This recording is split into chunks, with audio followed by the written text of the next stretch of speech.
Omeil here. Welcome to the podcast. Omeil here. So, we're gonna go straight into it. Weight loss 101: what really works and what doesn't. Now, the gist of today, what I want you to understand when it comes to weight loss and losing weight, it's not complicated. Yes, it can. Yes, it's hard. Yes, it's challenging. Yes, there's things that you're gonna find difficult. Your age, how much time you try to lose weight, how much weight you want to lose. All those good things. All those things are important, but the important thing is that I want you to understand is it's simple enough. It's simple to do. And it requires consistency, and you need a simple plan that you can follow consistently, and it adjusts to what your lifestyle is like. Yeah. So we're gonna go straight into it. So who am I? Fair gear advice. First of all, name's Omeil Walker. Been coaching for over 13 years, professional chef for over 10, and I run a women's only boot camp working with women over 40 looking to lose between 10 to 20 pounds in 6 weeks. That's really what I tend to work towards, but really this is no strings attached, getting your results, keeping it simple, and to the point of what you may or may not be struggling with. But the fundamentals, the principles when it comes to weight loss is very simple. For example, there's a lot of things that you hear like, oh, science-based nutrition. Nutrition is just nutrition. I'm not care about no science. What science can you go beyond what the human body needs? So there's a lot of bullshit that I see what science-based. What more science you need to prove apart from the things that really work? And when I say that, is there's a lot of fancy bullshit and there's some stuff that genuinely works. Now, let's keep it simple without the fancy, so you can get something that you can take and go and do with. So here's what you need to understand: calorie deficit, your metabolism, and then fat burn. Now, you can't really control your metabolism, that's out of your control. But if you improve exercise, the type of food you're eating, your metabolism, certain foods you're eating, then those things will make difference. But you can't physically change that. You can do things that's going to help, but you don't know how, if they're going to improve it by 10, 20, 30, 40, 50%. That's not in your control. Fat burning, well, based on how much calories you're burning on neat, non-thermogenic, so they call it now, neat, non-exercise activity thermogenesis. It's a mouthful, it's a mouthful. Basically, the stuff you do day to day, whether your daily step intake, you moving around, those people that like to, them foot on the desk, like tap, tap, tap, tap. That's burning calories, just moving around instead of sitting down.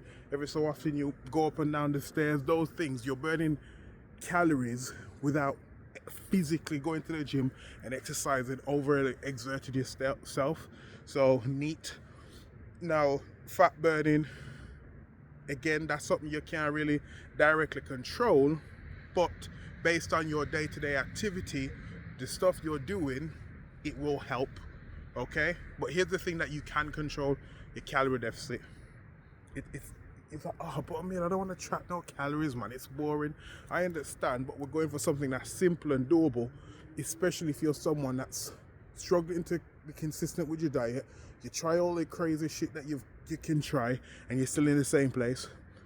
When you work out a calorie deficit, so for example, 2,000 calories, and you go, that's how much I need to maintain this amount, and say we shave off 300 calories off that, that's going to put you in a calorie deficit, so you lose weight. So 2,000 calories to maintain your weight, 1,700 calories to start to make sure you lose.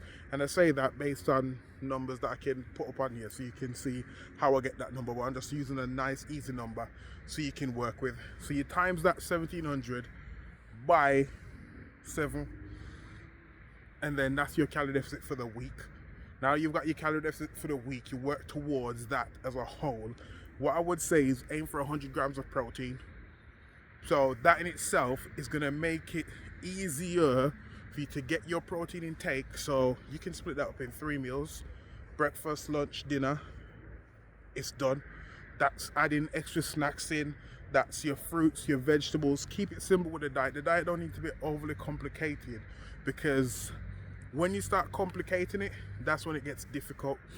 Here's a few myths also The second thing is the BS, the myths, the crazy stuff that we tend to go to. I'm gonna cut carbs out. Sugar's bad. And don't get me wrong, I'm not gonna lie, them bad, but sugar no problem. You're the problem.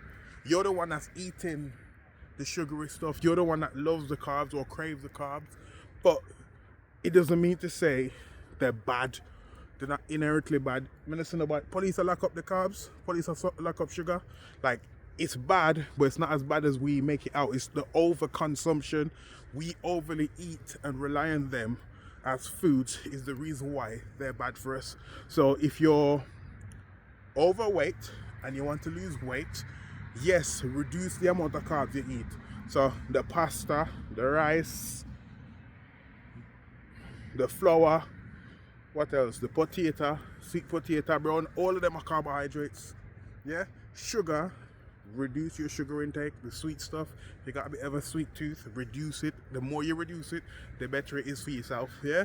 So it makes everything simpler when you start to understand what exactly you need to do. Now here's the next thing, fats. I buy low fat everything. I don't buy nothing low fat. Even when you get your chicken breast, if you go on MyFitnessPal free app, if you don't use it, please go ahead. Them now sponsor me. Use MyFitnessPal to track your food journal. It's very simple to do. You can sign up, add it. Best thing you'll do. Use MyFitnessPal to put your stuff in. If you put in chicken breast, you'll see protein and fats. That's chicken breast. That's the leanest part of the meat. But it's also expensive because everybody will buy chicken breast. What if we buy chicken breast? So the price climb up, supply and demand, innit? So that the part that may also understand. So what you want to think of when you're going fats are bad, what kind of fats? Because if it's the fats on the meat, that's not so bad. If you're saying to me vegetable oil, peanut oil, canola oil, sunflower oil, and first of all, which vegetable you know produce oil? Drop in a comment, let me know. Let me know which vegetable you know produce oil, because we know avocado. Yes, but olive oil, sunflower seeds, yes, but those are stuff that you want to eat naturally. And then again, do you want to be overly consuming like nuts and seeds and getting that extra fat and extra calories? Yes, just a handful, portion size. Good fats, your body need it anyway. But here's something to think about. Ask yourself this question. If you're reducing carbs low, and you reduce fats low, why are you still overweight? Think about that for a minute. Yeah? So when we're saying carbohydrates are bad, sugars are bad, fats are bad, here's the next thing that I want you to think about. Starving yourself. So I put out my little thing, so I have to edit out the part there. Yeah? The next thing is that whole starvation mode. People do intermittent fasting. People do, like, say they stop eating after 7 o'clock, stop eating after 8 o'clock. Not because eating after 8 o'clock is bad, because say if you finish work, 8 o'clock you go home and you want to eat 9 o'clock, that's fine. If that's what you need to do, it works. There's no real science to back the cutoff time is the best thing. The important thing that people tend to, I think, when I do that is come 8 o'clock if I don't eat, or 9 o'clock for myself more specifically. When we don't eat them time there, then there's a lot of less time your body needs to digest the food 2 hours after you eat. So if we eat 8 o'clock now, cut off time 8, by 10 o'clock, everything should be good down there. You know, you're not going to be belching, bringing up that reflux if you get acid reflux based on what you've eaten or the food's repeating on yourself. So you want to be careful with the times you eat. So you want to think about a lot of the stuff that you're doing and not just following it because somebody on the internet tell you. Try and do your own research so you understand what exactly you need to be doing. Yeah? Fat burning foods. Boy, them they exist, you know. I don't believe in them. Fat burn. Which food you know burn fat? Apart from fire and exercise. I don't believe in that kind of stuff. That's just what I'm gonna say. I don't believe in fat burning foods, but better quality stuff is good. Single ingredient foods are good. Vegetables that you make yourself. If you have to buy frozen, work with what you have.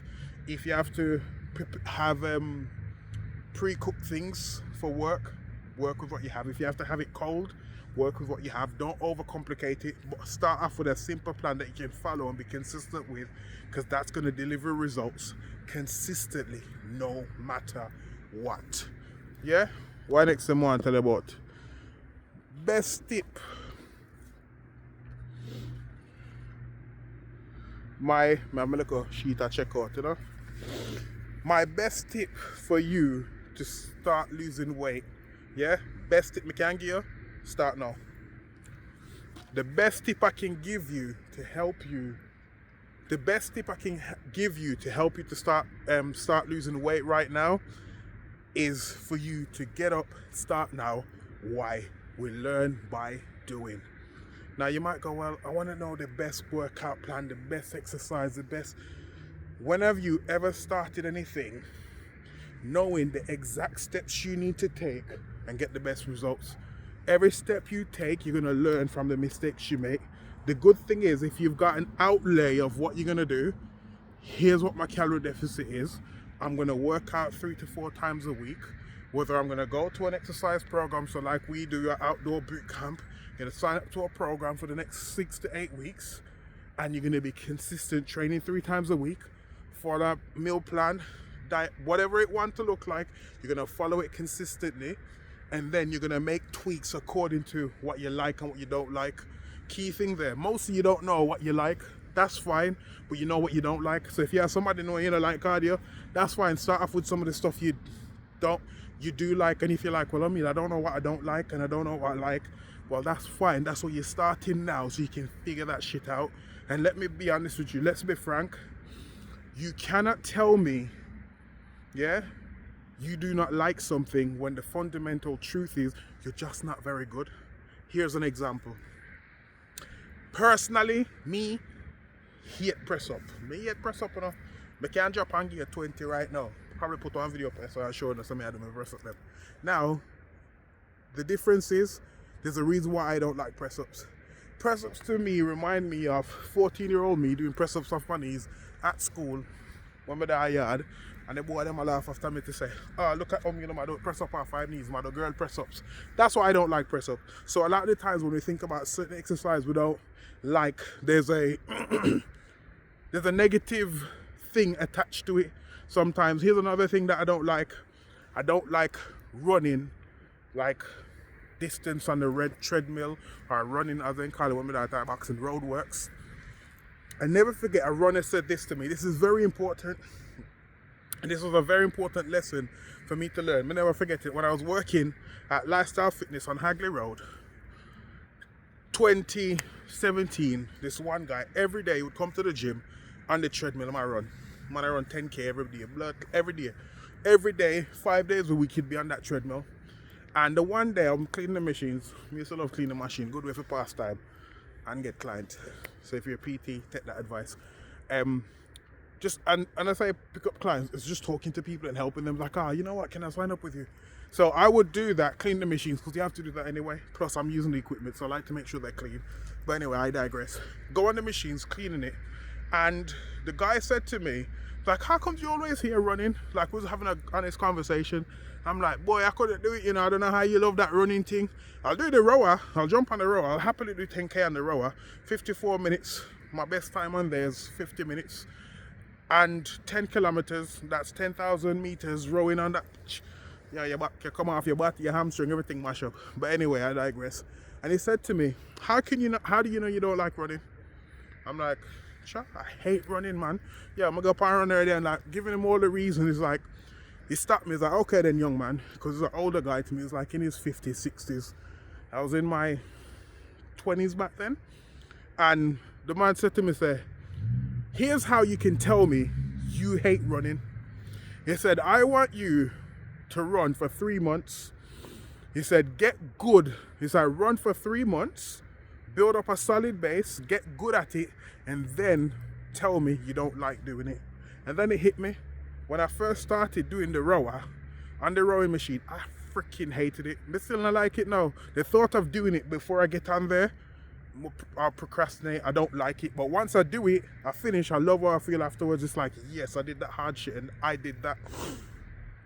Now, understanding that, I took that literally with a lot of things that I don't like and I find difficult. It's like, well, is it that I don't like it or is it that I'm not very good at doing it? And when we start looking at a lot of things where you don't like, it's not so much you don't like it, it's the fact that you are actually shit at doing that thing. So if you know, so you're not good and you're shit, get better at it. Here's the good thing about being shit at something. The only way is up. The only way is up. So the better you get at doing the thing, the better you get at doing weight loss. Weight loss is like going up the stairs. Every step you take, you get better. Sometimes you stumble, but if you're around the wrong people, you're going to drop down and hit rock bottom, because sometimes the people around you, and this is very, very important. Amongst everything that I've said with Weight Loss 101, here's one of the number one things you need to remember and take this in. A lot of people that are around you when you're trying to lose weight are going to drag you off your reign. They're going to drag you off the tracks. Oh, it's all right, you've been working hard, you deserve the rest. Well, I'm not hit the goal, so why am I deserve it? Or you know what, you've lost a stone, celebrate, but you've got to lose 3 more. You want to lose 40 pound, 50 pound. You lose 10, your friend is telling you to go, let's go to the restaurant and celebrate. Why can't I just have something nice to celebrate? Or why don't I celebrate once I've lost that 30, 40, 50 pound? So you're going to have people that's going to tell you it's okay to have a rest, but you want to be around people that's doing the thing you're working towards. You want to be around like-minded people, someone that's understand the struggle that you're going through. That's going to make a difference. Number one thing you need to remember, the people you are around when you're trying to lose weight will make or break that transformation. It will make or break the results you're trying to get, because sometimes people will not want to see you succeed because it's going to remind them more about what they're not doing than what they should be doing. And people want us to do good, just not better than them. Remember that. You might not think about it much, and you might think, oh, they're my bestie and they're all for me. Not when you here's some of the comments that I've heard. I've heard someone said to my wife when she train and exercise and lose weight after have picnic, turn around and said, you know what, I like you better when you had weight on. You had a better person. I like you more. You was more bubbly. I wasn't happy. I wasn't as confident. Okay, then good. Here's another one I heard from someone. She went on holiday with a friend. She went on 2 holidays, one with family, one with friends. And it's the second holiday. She still had goals that she wanted to hit. And the friend turned around to her and said, while she was eating, like, you think you're better than me? They're sitting at the breakfast table. Group of 5 women sitting down, her kids, daughter, friend, family, all that kind of stuff. And she turned around and said, do you think you're better than me? Just because I am eating my food, working towards my goals. Sorry, someone just walking up to where I'm at. Just because I'm sitting down, I'm eating, working towards losing this weight, and I've been being consistent, personal training. I've lost a lot of weight. At this time, she lost like 3 stones. And it's quite interesting that people will judge you based on what you're doing, and it's reminding them more about what they're not doing, instead of going, you know what, you're inspiring me to step up and move forward. And that's an interesting thing. So you need to be careful of some of the people that's around you, because not everybody is cheering for you. Not everybody wants to see you do good. Some people are happy to see you downfall, even though they're in the same position as you, want the same thing as you, but they're not working towards that long-term goal like yourself. So you need to really consider that when your goals and you want to lose weight. You're right? You're okay? Yeah. Oh, you're live, right? No, I'm not live. So those are some of the things that you want to be considering when your goals are losing weight. You really want to consider the people them that are around you, and sometimes you genuinely don't know. Sometimes you're genuinely doing your thing, enjoying your life, thinking these people are cheering for you, and it's not that they genuinely want to see your downfall, but sometimes you need to really think hurt people, and them now be spiteful. It's just the fact that you're just reminding them of their downfall, their failures, you know, and that's okay. That's okay, yeah. But that's enough for me. Me rant on. Like and follow for more. If you've got anything you want me to talk about, drop it below in the comments. Omeil Walker on all social media, Instagram, TikTok, Facebook, anything else. Just search me Omeil Walker. YouTube. Like and follow for more. Give me a comment if you want me to, you know, talk about anything like this. It's very important for you to go off and start making these changes in your life now, because the truth is, like, I want you to win, and sometimes a stranger on here on social media is going to say something that's going to inspire you to step up and move forward more than you would have support in your home, whether it's your husband, your family members, your kids. Some people generally, because you've said you're going to do it so many times, you haven't stepped up and done the thing. They don't believe in you, and you might need some extra encouragement to see somebody else to inspire you. Because here's a good thing. If you can message me and say, you know what, 10 people listen to this, 100 people, 1,000, and one person say, you know what, that advice right there changed my life, me win. That's all I want. So like and follow for more, and I'll read your comments and try to, if you need me, drop me a message on Instagram, Facebook, whichever one, and I'll get back to you. Like and follow for more. Omeil out.